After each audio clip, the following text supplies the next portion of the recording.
चलिए अभी बेंजीन की पिछली बार हमने केमिकल प्रॉपर्टीज पढ़ना स्टार्ट किया था, तो कुछ रिएक्शंस हमने पढ़ ली थी। अब आगे इसमें अगली रिएक्शन जो this is what that Birch reduction. ठीक है, तो एरोमेटिक कंपाउंड्स का जो बर्च रिडक्शन होता है ये क्या होता है, तो हम बोलेंगे एरोमेटिक कंपाउंड्स को सोडियम और लिथियम इन लिक्विड अमोनिया या इथेनॉल है ना ये लेकर जब ट्रीट करते हैं है ना एरोमेटिक कंपाउंड्स पर सोडियम और लिथियम इन लिक्विड अमोनिया, ठीक है, ये लेकर जब ट्रीट किया हमने इनको तो कौन सी चीज होती है, तो हम बोलेंगे इनमें पोजीशन नंबर 1 और 4 इन पर हाइड्रोजन जुड़ जाता है। ठीक है, तो एरोमेटिक कंपाउंड्स का 1,4 हाइड्रोजिनेशन जो होता है ये क्या कहलाता है, बर्च रिडक्शन कहलाता है। ठीक है ना, एरोमेटिक कंपाउंड्स का 1,4 हाइड्रोजिनेशन है ना is known as what Birch reduction. ठीक है ना, एरोमेटिक कंपाउंड्स का क्या बोला हमने, it is 1,4 hydrogenation is known as what that Birch reduction. ठीक है, तो जैसे बेंजीन थी इसमें इस कार्बन पर हाइड्रोजन क्या हो जाएगा, दिस इज 1, ये 2 3 4, तो यहाँ पे एक हाइड्रोजन आएगा और उसके बाद पोजीशन नंबर 4 पर एक हाइड्रोजन आता है। ठीक है, तो एरोमेटिक कंपाउंड्स का 1,4 हाइड्रोजिनेशन क्या कहलाता है, बर्च रिडक्शन कहलाता है। ठीक है बेटा, है ना। अब इसमें बेंजीन को यदि हम सब्स्टिट्यूट कर दें तो जो सब्स्टिट्यूएंट होते हैं ये दो टाइप्स के हो सकते हैं।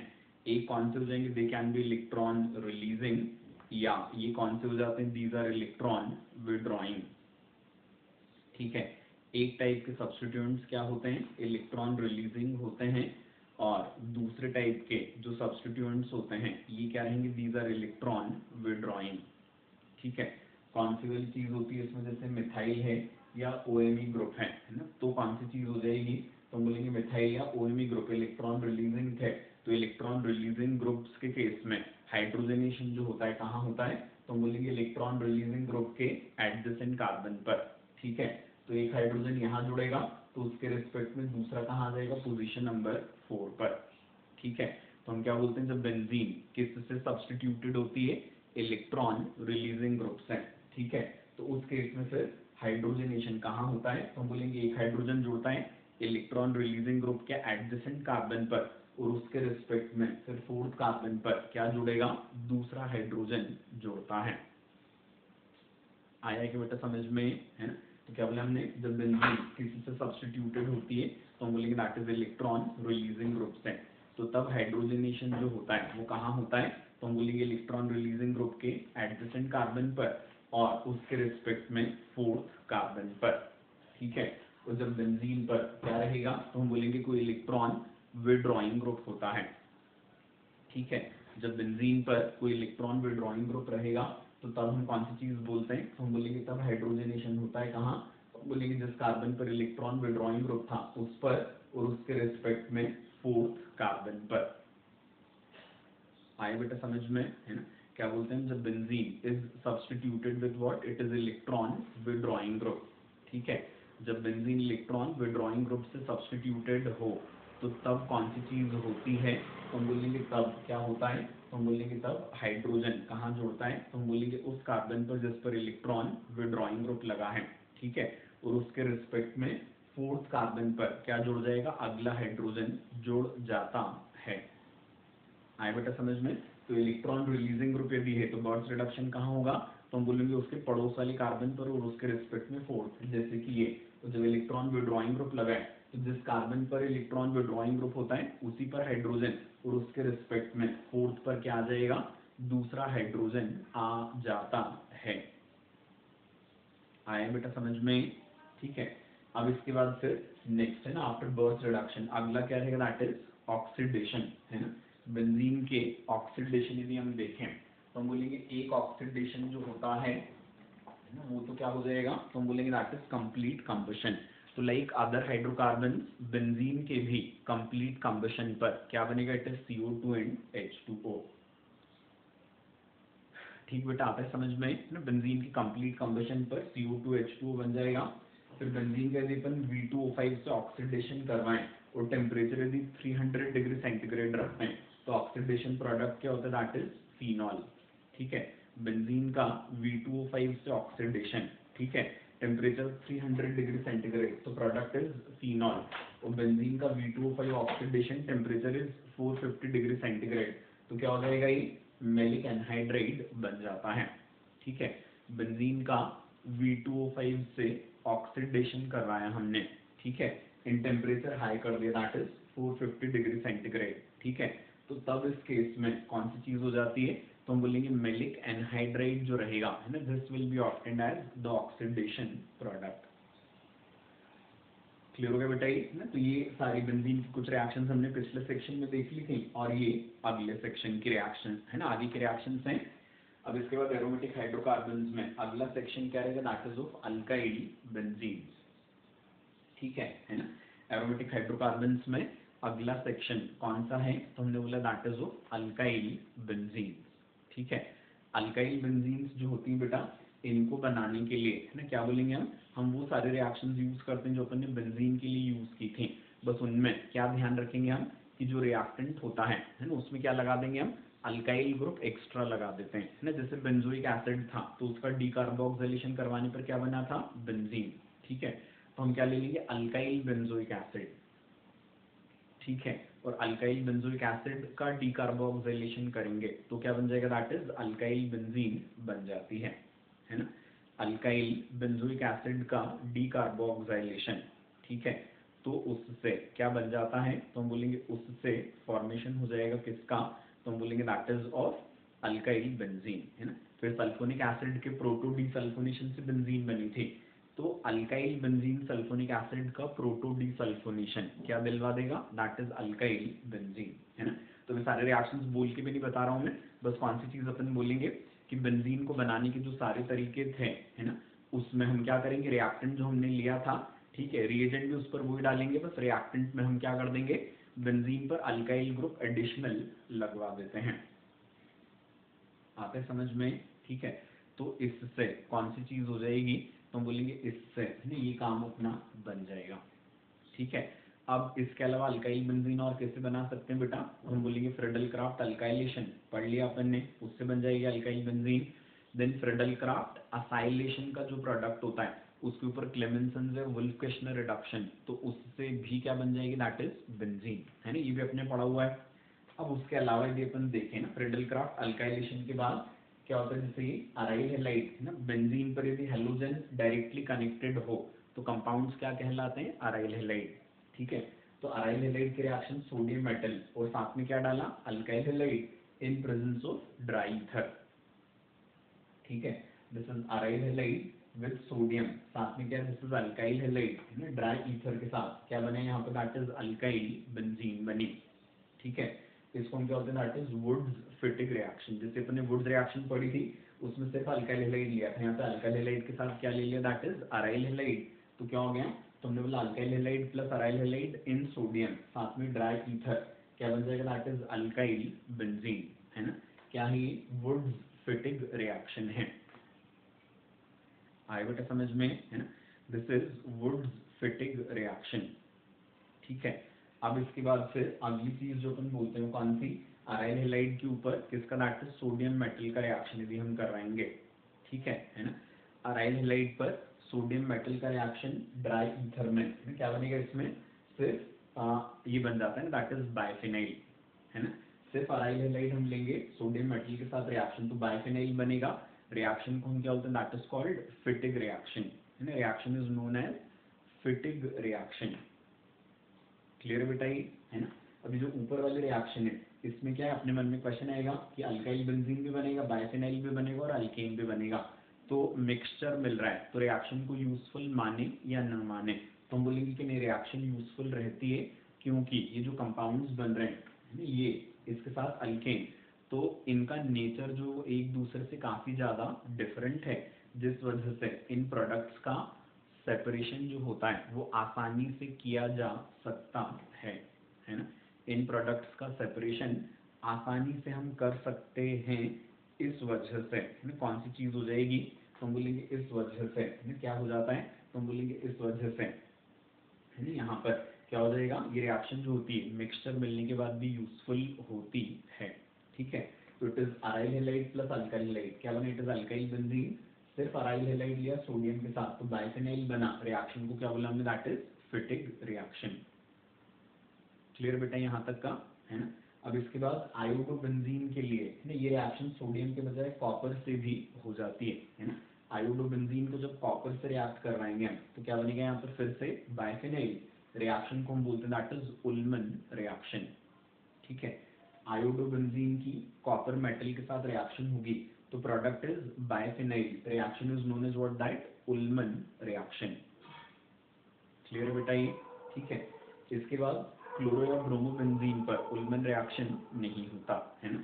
क्लोरो या ब्रोमोबेंजीन पर उल्मन रिएक्शन करवानी है तो क्लोरीन या ब्रोमीन की ऑर्थो या पैरा पोजीशन पर क्या लगाएंगे हम, स्ट्रॉन्ग इलेक्ट्रॉन विड्रॉइंग ग्रुप। ठीक है, तो उन पर भी उल्मन रिएक्शन हो जाती है।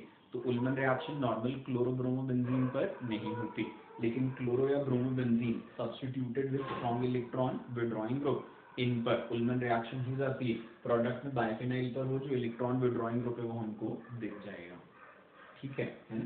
तो ये इनके अल्काइल बेंजीन्स की प्रिपरेशन हो गई, है ना। अब इनकी प्रॉपर्टीज में कौन सी चीज अपन बोलेंगे बेटा, कि अल्काइल ग्रुप जो होता है वो क्या होता है, that is ortho para directing and weekly activating. ठीक है ना। अल्काइल बेंजीन्स में ना एरोमेटिक कंपाउंड्स हैं ये भी, तो क्या हो जाएगा, इन पर भी इलेक्ट्रोफिलिक सब्स्टिट्यूशन तो होंगे। ठीक है, साथ में कौन सी चीज हम बोलेंगे, तो हम बोलेंगे कि अल्काइल ग्रुप जो होता है वो ऑर्थोपैरा डायरेक्टिंग होता है और साथ में क्या होता है, दैट इज एक्टिवेटिंग होता है। ठीक है, तो nitration, sulphonation, halogenation, Friedel craft, alkylation and acylation, ये वाली जो सारी इलेक्ट्रोफिलिक सब्स्टिट्यूशन रिएक्शंस होती हैं, ठीक है, ये सारी इलेक्ट्रोफिलिक सब्स्टिट्यूशन रिएक्शंस कहाँ हो जाएंगी, तो हम बोलेंगे अल्काइल ग्रुप की ऑर्थो एंड पैरा पोजीशंस पर हो जाती हैं। ठीक है ना। तो क्या बोला हमने, अल्काइल ग्रुप जो होता है this is ortho para directing and activating, है ना, टुवर्ड्स व्हाट, इलेक्ट्रोफिलिक सब्स्टिट्यूशन। ठीक है, तो सारे अल्काइल बेंजीन्स पर इलेक्ट्रोफिलिक सब्स्टिट्यूशन हो जाएंगे ऑर्थो एंड पैरा पोजीशंस पर। ठीक है, नाइट्रेशन रिएक्शन में जो HNO3 हम लेते हैं वो ऑक्सीडाइजिंग एजेंट भी होता है, और कौन सी चीज हो जाएगी, तो हम बोलेंगे अल्काइल ग्रुप जो होता है उसमें बेंजाइलिक कार्बन पर यदि हाइड्रोजन होगा तो नाइट्रेशन वाले प्रोडक्ट के साथ हमको थोड़ा सा बेंजोइक एसिड भी मिलता है। ये रिएक्शन भी अपन पढ़ने वाले हैं यहाँ पर, है ना, बस ये लिख लेना इसमें, है ना, कि क्या हो जाएगा, अल्काइल बेंजीन के नाइट्रेशन के टाइम पर हमको बेंजोइक एसिड भी मिलता है नाइट्रेशन प्रोडक्ट के अलावा, that is by oxidation of the alkyl group. Clear बेटा ये, है ना। इसके बाद फिर ये एक इलेक्ट्रोफिलिक सब्स्टिट्यूशन रिएक्शन और है, जैसे अपन H2SO4 से करवाते हैं तो क्या होता है, इट इज सल्फोनेशन। ठीक है, अब कौन सी चीज है यहाँ, हमने H2SO4 जो है उसमें एक OH को हटा के Cl लगा दिया तो ये क्या बन जाता है, इट इज क्लोरोसल्फोनिक एसिड, है ना, इट इज SO3HCl। ठीक है ना, क्या है ये, SO3HCl, है ना, this is what, that chlorosulfonic acid. ठीक है, तो क्लोरोसल्फोनिक एसिड जो है इसमें कौन सी चीज होगी बेटा, हम बोलेंगे इसका एक मॉलिक्यूल दूसरे को प्रोटोनेट करेगा, यहाँ से H2O बनकर हट जाएगा, इलेक्ट्रोफाइल क्या बचा, SO2Cl पॉजिटिव, तो CH3 की ऑर्थो पोजीशन पर SO2Cl आ जाएगा और CH3 की पैरा पोजीशन पर भी SO2Cl आ जाएगा, है ना। टॉलीन के केस में CH3 ग्रुप का साइज रिलेटिवली छोटा होता है, तो इसके केस में ऑर्थो प्रोडक्ट जो होता है वो थोड़ा सा ज्यादा मिल जाता है पैरा प्रोडक्ट से। ठीक है ना। तो हमने बोला क्लोरोसल्फोनिक एसिड से जो हमने रिएक्शन की तो क्या हो जाएगा, इसका एक मॉलिक्यूल इसके दूसरे मॉलिक्यूल को प्रोटोनेट करेगा ना, ऑटो प्रोटोलिसिस, इससे वाटर निकला, SO2Cl पॉजिटिव बना, जो इलेक्ट्रोफाइल था, जो CH3 ऑर्थो पैरा डायरेक्टिंग है उसकी ऑर्थो पोजीशन पर और उसकी पैरा पोजीशन पर चला जाएगा। ऑर्थो प्रोडक्ट की यील्ड पैरा प्रोडक्ट से थोड़ी सी ज्यादा हो जाती है ना, इन केस ऑफ टॉलीन। ठीक है, बाकी सारी इलेक्ट्रोफिलिक सब्स्टिट्यूशन रिएक्शंस अपन ने बोल ही दिया, कहाँ हो जाएंगी, ऑर्थो एंड पैरा पोजीशंस पर। ठीक है बेटा, है ना। अब इसके बाद फिर ये साइड चेन जो है उस पर होने वाली रिएक्शंस हमको देखनी है ना, रिएक्शंस एट साइड चेन। तो ये NBS वाला रिएक्शन पढ़ा हुआ है अपन ने, है ना। NBS किसके लिए यूज करते हैं अपन, allylic, benzylic and propargylic halogenation के लिए, है ना। NBS is used for allylic, benzylic and propargylic halogenation. ठीक है, अब कौन सी चीज होती है, तो हम बोलेंगे जैसे टॉलिन है, इस पर NBS के रिएक्शन करवाई तो क्या हो जाएगा, बेंजाइलिक हाइड्रोजन हटकर Br लग जाता है ना। बेंजाइलिक हाइड्रोजन हटेगा और क्या लग जाएगा, Br लग जाता है। ठीक है, इसके बाद फिर टॉलिन के ऊपर chlorine in presence of light, तो क्या हो जाएगा, तो हमने बोला फिर से यही H हटकर Cl, ये बताया था मैंने आपको कि बेंजीन में यदि साइड चेन लग जाए तो फिर क्लोरीन इन लाइट की रिएक्शन बेंजीन पर ना होते हुए कहाँ हो जाती है, साइड चेन पर हो जाती है ना। तो यहाँ से H हटकर क्या लग गया, दैट इज Cl, है ना। फिर क्लोरीन लाइट से क्या हो जाएगा, अगला H हटकर भी क्या लग जाएगा, दैट इज Cl, और फिर क्लोरीन लाइट डाल दिया तो एक और जो हाइड्रोजन बचा था वो हटकर भी क्या लग जाता है, दैट इज Cl लग जाता है। आगे बेटा समझ में है ना। तो हम है ना कौन सी चीज बोलते हैं, तो हम बोलेंगे इट इज, है ना क्या हो जाता है, तो हम बोलेंगे it is CH2Cl, CHCl2 and CCl3। ठीक है, ये सारा है ना होकर मतलब रिएक्शन जो होती है यहाँ भी रुक सकती है, यहाँ भी और यहाँ भी, है ना। मतलब हम क्या बोलेंगे इसमें कि क्लोरीन के आने की वजह से ना क्या हो जाएगा, यहाँ पे -I लगने लगा, तो अगली स्टेप में जो रेडिकल बनने वाले उसकी स्टेबिलिटी थोड़ी सी कम हो जाती है। ठीक है, तो हम चाहे तो रिएक्शन को रुकवा सकते हैं, लेकिन कौन सी चीज है, तो हम बोलेंगे कि वो रेडिकल जो है, यहाँ पे भी आप रेडिकल बनाओगे तो उसमें रेजोनेंस भी है। ठीक है, तो हालांकि टॉलिन पर यदि रेडिकल बनता तो उसकी स्टेबिलिटी ज्यादा होती, और जब क्लोरीन है तो -I आ गया तो स्टेबिलिटी कम है, लेकिन फिर भी क्या है, बेंजीन के साथ रेजोनेंस तो है, इसलिए अगली स्टेप भी हो तो जाती है, बट हम चाहे तो रिएक्शन को यहाँ रुकवा सकते हैं। ठीक है, फिर यहाँ से भी H हटकर फिर से रेडिकल बन सकता है क्योंकि रेजोनेंस में, लेकिन दो क्लोरीन की वजह से क्या हो जाएगा, रेडिकल की स्टेबिलिटी और कम हो जाती है। ठीक है, तो इस वजह से हम बोलते हैं कि यहाँ पर हम किसी भी स्टेप पर रिएक्शन को रोकवा भी सकते हैं और आगे भी ले जा सकते हैं। क्लियर बेटा अच्छे से ये, ठीक है। अब इसके बाद फिर हमको क्या देखना है, दैट इज इनके ऑक्सीडेशन देखने हैं। समझ आई बेटा बात ये, है ना। अब हमको इनके ऑक्सीडेशन देखने हैं, तो इसमें सबसे पहला क्या रहेगा, दैट इज एटार्ड ऑक्सीडेशन। तो जैसे टॉलिन के ऊपर यदि अपन क्या करेंगे, CrO2Cl2 फॉलोड बाय हाइड्रोलिसिस, ये ऑक्सीडेशन करवाएं तो क्या बन जाता है, दैट इज बेंजल्डिहाइड बन जाता है ना। टॉलिन के ऊपर CrO2Cl2 फॉलोड बाय हाइड्रोलिसिस किया तो टॉलिन ऑक्सीडाइज होकर किस में बदल जाएगा, दैट इज इनटू बेंजल्डिहाइड। ठीक है ना, टॉलिन का ऑक्सीडेशन होकर ना क्या बन जाता है, तो हम बोलेंगे बेंजल्डिहाइड बन जाता है। ठीक है, अब कौन सी चीज होगी यहाँ पर, है ना, तो हम बोलेंगे अगला वाला जो है ना, टॉलिन के ऊपर it is CrO3 in pyridine, साथ में क्या ले, इट इज एसिटिक एनहाइड्राइड और फॉलोड बाय हाइड्रोलिसिस, है ना। टॉलिन के ऊपर CrO3 pyridine acetic anhydride followed by hydrolysis, इस रिएक्शन में भी क्या बन जाता है, दैट इज बेंजल्डिहाइड बन जाता है। आया बेटा समझ में, ठीक है।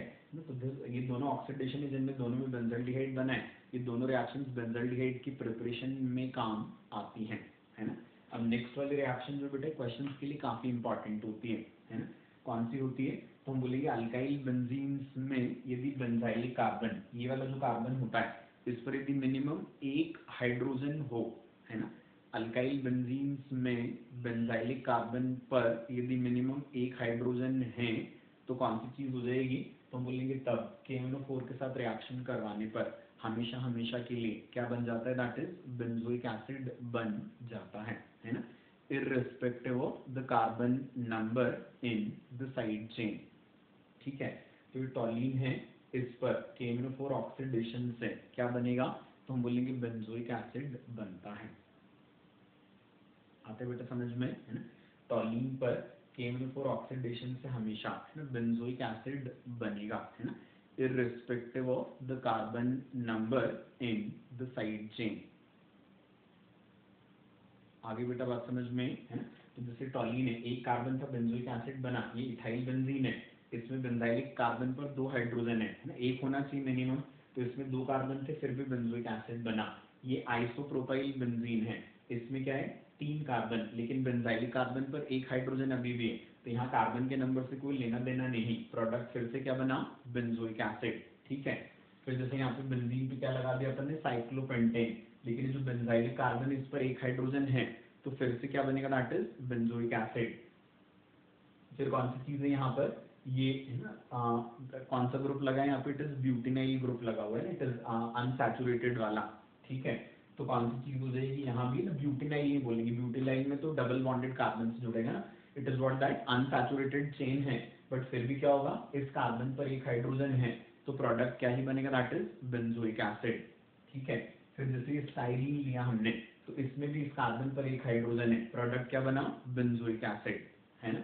अब जैसे ये क्या लिया अपन ने, फिनाइल एसिटाइलिन, इस फिनाइल एसिटाइलिन में बेंजाइलिक कार्बन पर हाइड्रोजन नहीं, फिर भी बेंजोइक एसिड बनेगा। तो कंफ्यूज नहीं होना बेटा, है ना, अपन ने किसकी बात की थी, अल्काइल बेंजीन की, ठीक है।